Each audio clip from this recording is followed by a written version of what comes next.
রাজ্য রাজনীতির রঙ্গমঞ্চে প্রতিদিন কত কী না ঘটে। শাসক বনাম বিরোধী দলের নেতা নেত্রীদের মধ্যে কাদা ছোঁড়াছুড়ি তো চলেই, এবং তাঁদের নিয়ে কুমন্তব্য করেন।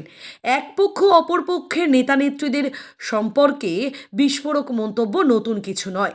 তবে বিগত কয়েক বছর ধরে দলীয় নেতাদের দেখা যাচ্ছে এই একইভাবে ধারাবাহিকতা বজায় রাখতে। সেই তালিকায় পার্থ এবং কুণাল সংযোজিত হয়েছেন। একটা সময় কুণাল বলেছিলেন ওর নাম আমার সামনে নেবেন না। এবার সেই দুর্নীতির দায়ে অভিযুক্ত জামিনে মুক্তি পাওয়া পার্থ চট্টোপাধ্যায়ের ফোন গেল কুণালের কাছে। তবে শুধুমাত্র খোঁজ খবর নিতে নয়, তার সঙ্গে নিজের নিজের কথাই তুলে ধরতে দেখা গেল পার্থ চট্টোপাধ্যায়কে। দুজনেই জীবনের একটা সময় জেলে কাটিয়েছেন। কুণাল ঘোষ, যিনি সারদা কেলেঙ্কারিতে অভিযুক্ত হয়ে বেশ কয়েক বছর জেলে বাস করেছেন, আর এখন পার্থ চট্টোপাধ্যায়, যদিও তিনি জামিনে মুক্তি পেয়েছেন।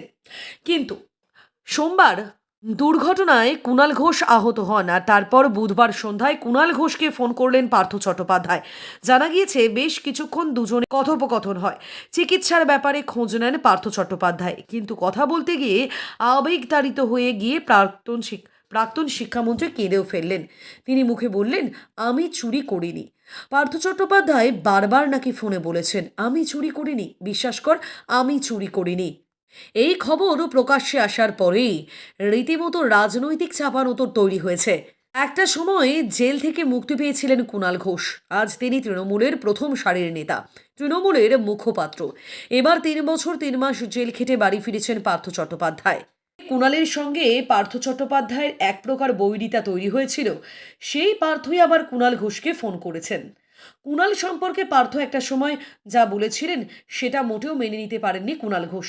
আর তারই পরিপ্রেক্ষিতে কুণাল ঘোষ বলেছিলেন, যখন আমি অন্যায়ভাবে জেলবন্দি আমার সম্পর্কে এই পার্থ চট্টোপাধ্যায় বিবৃতি দিয়েছিলেন, আমার নাকি মাথায় গণ্ডগোল, আমি পাগল, ওর নাম আমার সামনে করবেন না, আমি উত্তর দেব না। প্রসঙ্গত উল্লেখ্য, জেলে বন্দি থাকা অবস্থায় আদালত থেকে ফেরার সময় একদিন পার্থ চট্টোপাধ্যায় সাংবাদিকদের সামনে বলেন, কুণাল ঘোষকে অনেক আগেই তাড়িয়ে দেওয়া উচিত ছিল। ও যা ক্ষতি করেছে বিরোধী দলও করেনি।